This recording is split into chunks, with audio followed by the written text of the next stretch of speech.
بله د خبره کومه امن صوبایي امن جرګه دي هغه ډېره سنجیدګۍ سره د نوښار چې کوم د امن و امان صورتحال دی او کوم کرپشن په ادارو کې شروع دی نو په دې باندې سید کمال شاه باچا ډېر سخت نوټس اخیستی دی او احتجاجي تحریک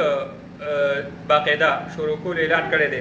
د تیر څه وخت نه موږ ګورو نوښار کې چې کوم امن و امان صورتحال دی هغه هم متاثره دی خراب دی دا دې حد له خراب دی چې موټر سایکل څوک په کور کې ودرول هغه ګران دي خلک موټر سایکل بار ته وستی نشي لا تینا ګن پوینټ باندې علي او لا چې کوم ځای کې ودرئ نو مخې سره اوچت شوي لکه په تېره هفته کې د دې په بو ایریا کې او په دې نوښار کې ځای په ځای چې څومره موټر سایکلې واخیستې شوي په شورومونو کې هم دومره نشته او بله خبره دا ده بیا چې ورسره د موبایل چې کوم سنیچنګ شروع دی سټریټ کرایم شروع دی منشیات فروشي چې کومه عروج باندې ده او بیا ورکې نور چې کوم اخلاقي برایان شروع دي نو دغه شیز باندې صوبایي امن جرګه بله ورځ دی خپل میټینګ کړی دی اوس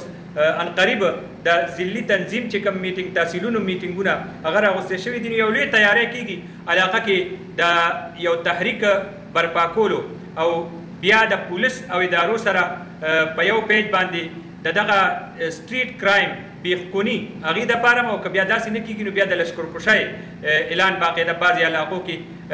هغه کړی دی دغه د لشکرکشۍ کم کار دی تجربه چې ده دا صوبایي امن جرګې سره د سخاکوټ نه را روانه ده او سخاکوټ چا به نوم نه شو اخیستی او سخاکوټ یو یره وه او بیا وخت داسې راغو چې صوبایي امن جرګې ډېر یو دبنګ انداز کې هلته کې چې کوم سټیک هولډر دي کوم ادارې دي هغه هم ځان سره شریکې کړي او باقاعده داسې لشکرکشي وکړه چې تر ننه پورې د هغې مثال خلق ورکوي نو اوس چې کوم زه صورتحال ګورم د جرایم پیشه او افرادو خلاف لا منشیات فروشي ده لا نور چې کوم داسې کرایم دي او هغه کېږي تسلسل سره نو د هغې خلاف لشکرکشۍ نه بغیر بله لار هغه موږ ته نه ښکاري موږ ګورو چې مسلسل منظم طریقې سره د جرایم دا په سر ته رسي او دا ډېر زیاتې پکې راغلی دی لکه موږ ویلی شو په جوماتونو کې سولرې هغه اوس خو اډو محفوظ نه دي پاتې شوي هر جومات نه سولر بیټریانې شیشې دا روکېږي غلا کېږي ترې بیا دغسې موټر سایکلې چې کوم سنیچنګ شروع دی موبایل چې کوم سنیچنګ شروع دی نو د دغې علاج اوس یو همګیر تحریک په صورت کې صوبایي امن جرګې سره د دې یو تجربه هم شته او د دوی په زور باندې به دا پولیس فورس په ذریعه او د دوی په مشترکه یو اپریشن به د دې کېږي نو دا اله قابو کېدی شي او که داسې نه نو د جرایم پیشه چې کوم عناصر دي هغه دومره بېلګامه شوي دي چې د لکه مطلب ته دا وګوره د سولر شیشې په جومات کې هغه غیر محفوظ دي خانه خدا غیر محفوظ ده ماشوم په کور کې غیر محفوظ دی د کور مخې ته ولاړ سړی هغه د دې علاج بیا بل څه دی زه ګڼم صوبایي امن جرګې چې کوم اعلان کړی دی او کوم هغوی د تیاری کوي دې ټایم کې او کوم تحریک شروع کولو او په سټیک هولډر ځان سره راوچتول او پرمختګ چې کوم لایحه عمل هغوی جوړ کړی دی نو دا به مؤثر وي او دا به دیرپا وي دغه دیرپا علاج دی څنګه ګورو نوښار کې صوبایي امن جرګې چې کومې طریقې سره نور مسایل اډرس کړي دي او کله چې دی یو ایشو راوچت کړي او پسې ایشو باندې ولاړ دي نو هغه مطلب دا دی ډېر حده پورې هغې کې امپرومنټ وشي نو اوس مونږ هم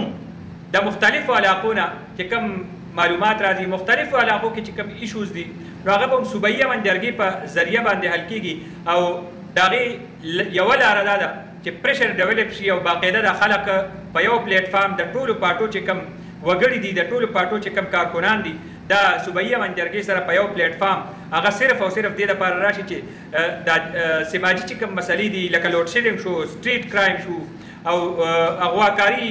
اغوا برای تاوان قبضه مافیا داسې څه مسلې منشیات فروشي دا د